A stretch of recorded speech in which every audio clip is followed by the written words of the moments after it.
আপনি পরীক্ষায় জীবন না বুঝতে বলে আপনার বইয়ে নাম উঠবে না, কিন্তু যারা শিক্ষক, যারা বইয়ের শিক্ষক, তারা কিন্তু আপনার অজুহাত দেখবে না যে তুমি বাংলা সাবজেক্টে ফেল করেছো বা ইংরেজি সাবজেক্টে ফেল করেছো বা অঙ্ক সাবজেক্টে ফেল করেছো, তুমি একদিন অ্যাবসেন্ট হয়ে গেছো, উপস্থিত হতে পারোনি, একদিন অ্যাবসেন্ট হয়ে গেছো, উপস্থিত হতে পারোনি, তোমার শরীর অসুস্থ ছিল, তুমি যদি গিয়ে তাকে মিনতি করো, তুমি সেখানে যদি পায়ে হাত ধরো, কিন্তু আপনার বোর্ড কোনো কথা শুনবে না, আপনার বোর্ড কোনো কথা শুনবে না।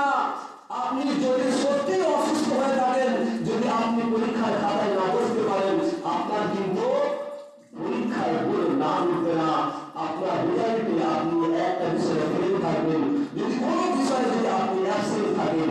কিন্তু চিন্তা করে দেখেন, দুনিয়াদারি যদি আপনার কোনো অজুহাত দেখান, সেটা যদি আপনার সাব্যস্ত না হয়, আপনি চিন্তা করেন দুনিয়াতে যা যে আল্লাহর নেয়ামত খাচ্ছেন, যে আল্লাহ দুনিয়াতে রয়েছেন, যে আল্লাহ তোমার সমস্ত কিছু দিল, সেই আল্লাহ, তুমি সেই আল্লাহকে খুশি করার জন্য তুমি অজুহাত অন্য কোথাও দেখাতে পারছো না। যখন তোমাকে ইবাদত করার জন্য ডাকা হচ্ছে, তখন তুমি কিন্তু অজুহাত দেখিয়ে দিচ্ছ। এসব অজুহাত কোনো কাজ লাগবে না, কারণ আজকাল আগেকার জামানায়, একবার চিন্তা করে দেখেন, আগেকার জামানায় যারা গোলাম হতো, গোলাম কারে বলে বলেন তো? কেউ কারে বাড়িতে খাটলে সেটা গোলাম বলে নয়, ওই ব্যক্তি যে মালিক, সে ব্যক্তি টাকা দিয়ে কিনে আনতো নিজের ঘরের কর্মের জন্য, নিজের বাড়ির কাজের জন্য কিনে আনতো টাকা দিয়ে, তার মাধ্যমে সমস্ত কর্ম করে নিত। এরকম নয় যে আপনি ভাড়াটিয়া 1 মাস কি 2 মাস কি 3 মাস থাকলো, আবার চলে এলো, আবার একজন এলো, এইরকম নয়। তখন টাকা দিয়ে বাজার হতো, বাজারের মধ্যে গোলাম আসতো, সেই গোলামকে কিনে নিয়ে আসতো, সেই গোলামকে মানুষ কিনে নিয়ে এসে নিজের কর্মের জন্য রেখে দিত। আজকালের রানী এক ব্যক্তি, তখনকার জামানায় এক ব্যক্তি গোলাম কিনতে গিয়েছে, নিজের বাড়ির কাজ করার জন্য গোলাম কিনতে গিয়েছে বাজারে গিয়ে, যখন একটা গোলাম পছন্দ হয়ে গেল, আপনি যখন কোনো গোলামকে কিনতে যাবেন আপনার কর্মের জন্য, আপনি সবসময় চাইবেন হাতটা গাটটা, নর্মাল নয়, কমজোরি নয়, হাতটা গাটটা রাখবেন, ঠিক বলছি কিনা? তো যখন একটা গোলামকে পছন্দ হলো, পছন্দ হওয়ার পর সেই গোলাম বলছে ওই মালিককে, তুমি তো আমাকে কিনে নিচ্ছ ঠিকই কথা, কিন্তু 3টে শর্তে আমি তোমার কাছে দিতে যাবো, 3টে শর্তে আমি তোমার কাছে যাবো, সেই 3টে শর্ত যদি তুমি কবুল করতে পারো, তাহলে আমি তোমার কাছে যাবো, তোমার অধীনে আমি কাজ করবো, তোমার গোলামি করবো। সেই মালিক বলছে, বলো তোমার 3টে শর্ত কি আছে, তোমার 3টে শর্ত কি আছে? সেই গোলাম বলছে, শোনেন, আমার 3টে শর্ত হচ্ছে এটাই, নামাজের ওয়াক্ত হয়ে গেলে, আমার নামাজ পড়ার জন্য ছেড়ে দিতে হবে। কি ছিল গোলাম? আজকে আমরা তো তার কাছে গোলামি করতে হচ্ছে না। ভারতবর্ষ স্বাধীন হয়ে গেছে 1947 সালে, তখন ইংরেজদের গোলামি করতে হতো, তারা জানে যে গোলামিরা কি কষ্ট। আজকে তো আমরা স্বাধীন ভারতবর্ষের মধ্যে রয়েছি, আমাদের কষ্টটা কোথায়? কিন্তু তার সত্ত্বেও আমরা আল্লাহকে ইয়াদ করছি না। দেখেন যে 5 ওয়াক্তের নামাজ পড়লে আমরা 50 ওয়াক্তের সওয়াব পাবো, সেই 5 ওয়াক্ত আমরা আদায় করতে পারছি না। যে কথা বলছিলাম, তো গোলাম বলছে 3টে শর্তের মধ্যে আমি আপনার কাছে যাবো, আপনার অধীনে কাজ করবো। সেই 3টে শর্ত কি? সেই 3টে শর্ত হচ্ছে এটাই, যখন নামাজের ওয়াক্ত হয়ে যাবে, নামাজের সময় হয়ে যাবে, আমার দ্বারা কাজ হবে না, আমি তখন কাজ করবো না, তখন আমার নামাজের জন্য ছেড়ে দিতে হবে। মালিক বলছে, ঠিক আছে, তোমার 1 নাম্বার শর্ত আমি কবুল করলাম, তোমার 1 নাম্বার শর্ত আমি কবুল করলাম। 2য় নাম্বার শর্ত কি বলো? 2য় নাম্বার শর্ত হচ্ছে, শোনো, দিনের মধ্যে আমার সকাল থেকে সন্ধ্যা, অর্থাৎ দিনের মধ্যে আমার দ্বারা কাজ হবে, কিন্তু রাত যখন হয়ে যাবে আমি কিন্তু আর কাজ করবো না, রাত যখন হয়ে যাবে আমি কিন্তু কাজ করবো না। মালিক বলছে, ঠিক আছে, তোমার 2য় শর্ত আমি প্রয়োগ করে দিলাম। 3য় শর্ত কি বলো?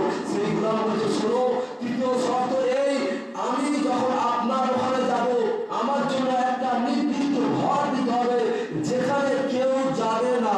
কি বলছে?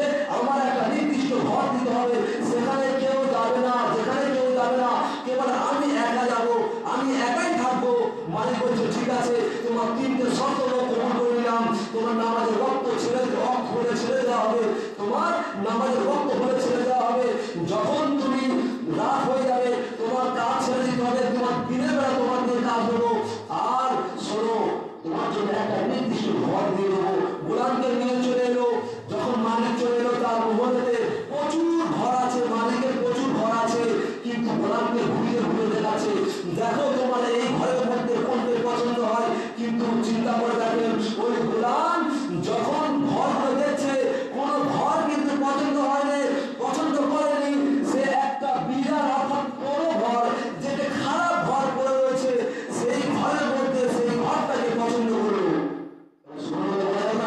সেই ঘরটাকে পছন্দ করলো। মালিক জিজ্ঞাসা করছে, আরে তোমার এত উত্তম উত্তম এত ভালো ভালো ঘর দেখালাম, তুমি পছন্দ করলে না, তুমি একটা বড় ঘর খারাপ ঘরকে কিভাবে পছন্দ করলে? বলতে শোনো, যেখানে জিকির হবে আল্লাহ, সেই ঘর আর বড় ঘর থাকে না, সেই ঘর আর বিরান থাকে না, সেটা আনমোল হয়ে যায়, উত্তম হয়ে যায়, সেটা আনমোল হয়ে যায়, উত্তম হয়ে যায়। তারপরে ব্রাদার বিল্লাহ ইসলামিয়া সেই গোলাম ওই মালিকের ওখানে থাকতে লাগলো, ওই গোলাম মালিকের ওখানে থাকতে লাগলো, কাজকর্ম করতে লাগলো। মালিক একদিন কি করলো, তার বন্ধু বান্ধবের সঙ্গে আনন্দ ফুর্তি করে মদ খেয়ে মাতাল হয়ে আনন্দ ফুর্তি করে রাতের অন্ধকারে ফিরে চলে এলো। যখন সে ফিরে চলে এলো, আসার পর তার মহল বড় মহল সে দেখছে, হাইরে আমার এত বড় মহল, ঘুরছে আর দেখছে, ঘুরছে দেখছে, দেখতে দেখতে হঠাৎ দেখতে পাচ্ছে যে বড় ঘরটা খারাপ ঘরটা সেই গোলামের দেওয়া হয়েছিল, সেই গোলামের ঘরের একটা আসমান থেকে আলোর জ্যোতি আসছে, যেমন একটা লাইট মারলে একটা আলো ছটা যায়, ওই রকম আসমান থেকে লাইটের আলোর ছটা আসছে। ব্রাদার বিল্লাহ ইসলামিয়া মালিক অবাক হয়ে গেল, ব্যাপারটা কি? আরে যে বড় ঘর একটা গোলাম থাকতো, সেই ঘরে আলো কোথা থেকে আসছে?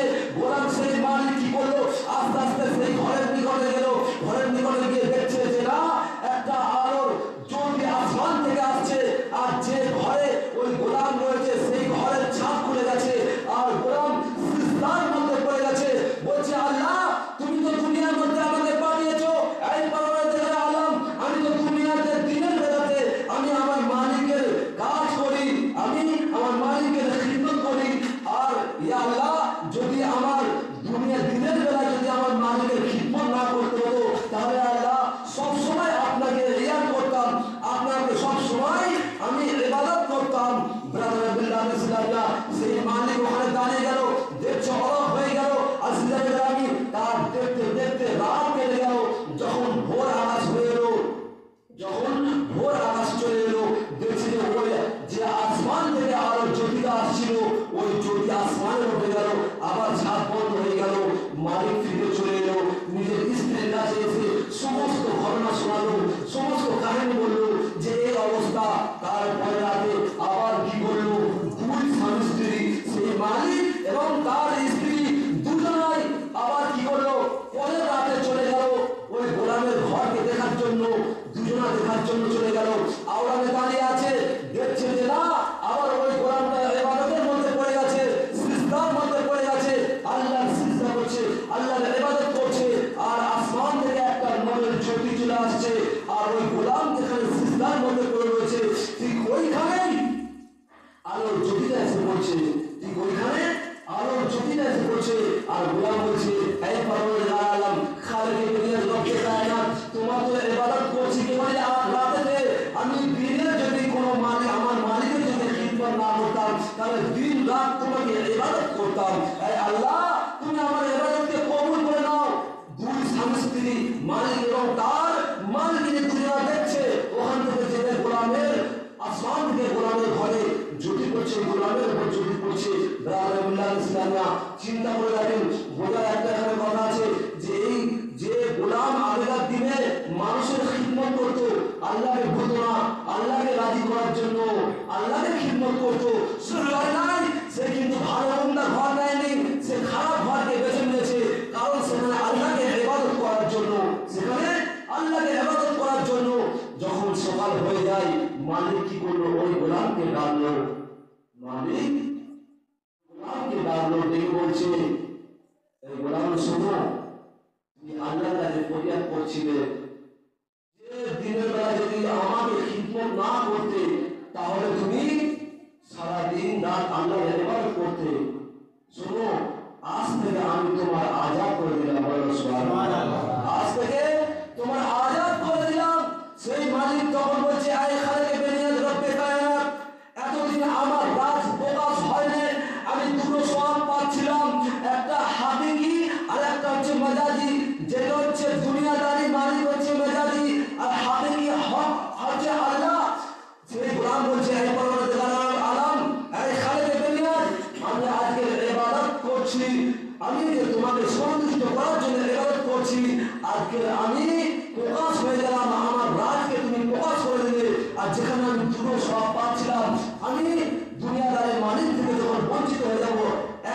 সওয়াব পাবো। এই খালিদ ইবনে রব্বে কায়নাত, যখন তুমি আমার রাজকে প্রকাশ করে দিয়েছো, এই খালিদ ইবনে, আমি আর দুনিয়াতে থাকতে চাই না, আমার এই দুনিয়া থেকে তুমি তুলে নাও। সঙ্গে সঙ্গে সেই গোলাম পড়ে গেল, ইন্তেকাল হয়ে গেল।